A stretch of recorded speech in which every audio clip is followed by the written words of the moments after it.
In a mansion overlooking the ocean in California, a woman was found hanging from a second-floor balcony. But when police began investigating, they discovered that just 2 days earlier, a 6-year-old child had also died inside the same house. July 2011.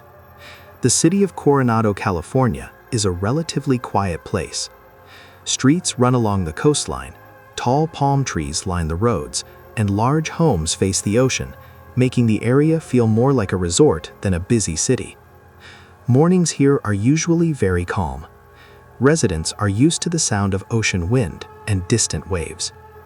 On Ocean Boulevard stands a large mansion that has existed for more than a century. The house was built in 1908 and is widely known as the Spreckels Mansion. For many years, it was considered one of the most beautiful homes in Coronado. Wide balconies, large windows, and a quiet garden behind the house make the property look like a private resort. But on the morning of July 13, 2011, that calm was broken. At around 7 in the morning, police received an emergency call from the mansion. The caller reported that a woman was hanging from the back balcony of the house. When officers arrived, they walked around to the backyard and looked up at the second-floor balcony. A woman's body was hanging from the railing. The woman was Rebecca Zahau. From the very first glance, the scene made many people pause. Rebecca was not wearing any clothes. Her hands were tied behind her back, and her legs were also bound. A rope extended from the balcony to her neck, leaving her body suspended outside the railing. For many of the officers at the scene that day, this did not look like a typical hanging. Investigators began examining the rope more carefully. The rope was not simply tied to the railing. It had been looped over a wooden beam above the balcony and then pulled down around Rebecca's neck. The other end of the rope ran through the balcony door into the bedroom and was tied to the foot of the bed. This meant that part of the rope system was inside the room, while Rebecca's body was outside the balcony. When investigators entered the bedroom behind the balcony, they continued searching for signs of a struggle. The room appeared fairly tidy. There were no overturned objects and no clear signs that a fight had taken place. But on the bedroom door, there was a detail that immediately caught everyone's attention. A large message had been written in black paint. "She saved him. Can you save her?" There was no signature, no explanation, just a short message written rather hastily. Investigators did not know who wrote the message or when it had been written, but it quickly became one of the most puzzling details at the scene. While police continued working inside the house, they also began looking into the woman at the center of the case. Rebecca Zahau was born in Myanmar and later moved to the United States when she was young. People who knew Rebecca often described her as a quiet person. She did not seek attention and generally lived a private life. In the years before this incident, Rebecca began dating a successful businessman named Jonah Shacknai. Jonah was the founder of a major pharmaceutical company and frequently lived at the Spreckels Mansion. Over time, Rebecca began spending more time at the house. To many people around them, her life seemed fairly stable. A large house by the ocean, a successful boyfriend, a peaceful life. But when investigators began looking more closely at what had happened inside the house before July 13th, they discovered that Rebecca's death was not the only tragedy that had occurred there. Just 2 days earlier, a serious accident had taken place inside the same mansion. A 6-year-old boy named Max Shacknai had fallen down the staircase. Max was the son of Jonah Shacknai. He often stayed at the house and liked running through the wide hallways of the mansion. According to later reports, Rebecca was nearby when the accident happened. No one actually saw the moment the boy fell, but that morning, Rebecca called 911 and reported that Max had fallen down the stairs. The fall caused severe head injuries. When paramedics arrived, Max was unconscious. He was rushed to the hospital in critical condition. Doctors tried to save him, but the injuries were too severe. The following day, Max Shacknai died. The news left the family in shock. Jonah Shacknai stayed at the hospital with his son, while Rebecca returned to the mansion. The large house became very quiet. The spacious rooms and long hallways were almost empty. Inside the property that night, there were only 2 people, Rebecca Zahau and Jonah's brother, Adam Shacknai. Adam was staying in a smaller house behind the mansion, often referred to as the guest house. According to Adam, he and Rebecca did not see each other much that evening. What happened later inside that house had no witnesses. The next morning, Adam said he walked into the backyard and saw Rebecca hanging from the second-floor balcony. And from that moment, the death of Rebecca Zahau began to become one of the most controversial cases in Coronado. After seeing Rebecca hanging from the balcony, Adam Shacknai said he immediately ran back into the house. According to him, the first thing he thought about was finding a knife to cut the rope. Adam said he grabbed a knife from inside the house and returned to the balcony. He used the knife to cut the rope. According to his account, he tried to lower Rebecca down, but quickly realized that she was no longer responsive. Right after that, he took his phone and called 911. During the call, Adam told the dispatcher that a woman was hanging from the back balcony of the house. He said that he had cut the rope.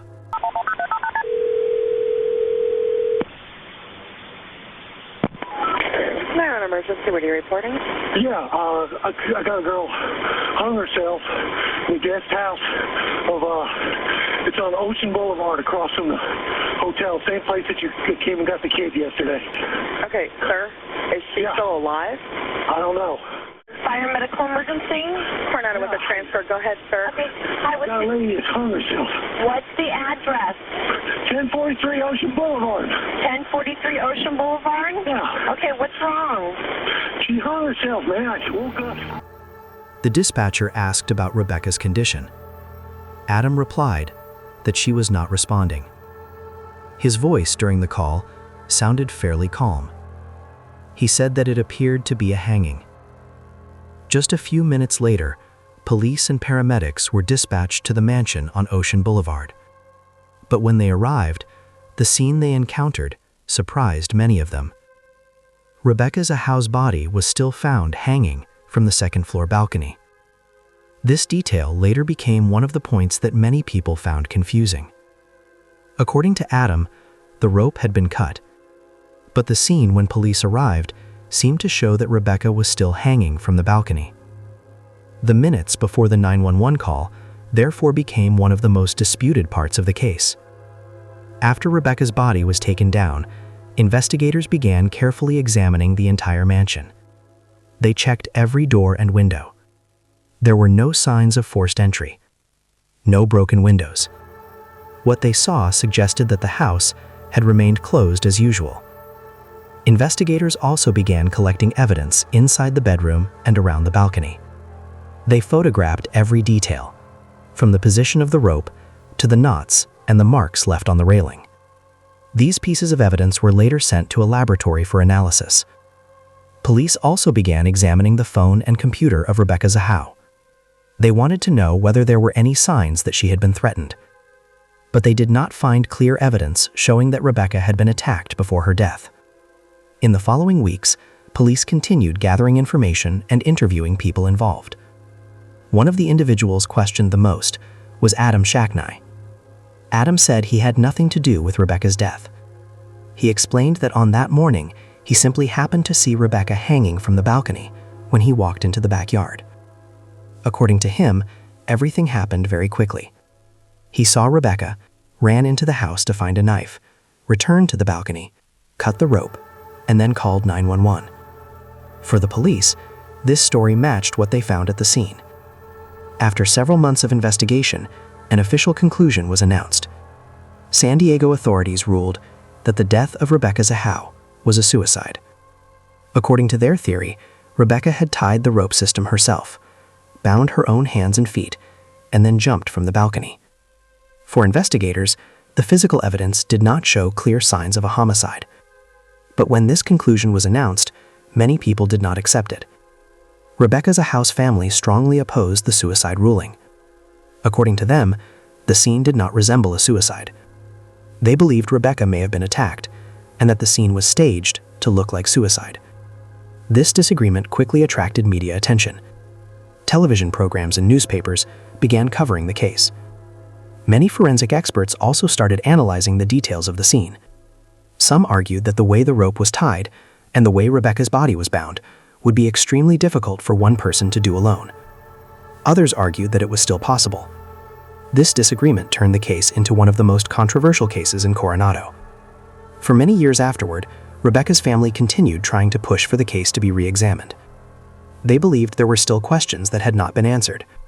Finally, in 2018, the case reached court in a civil lawsuit.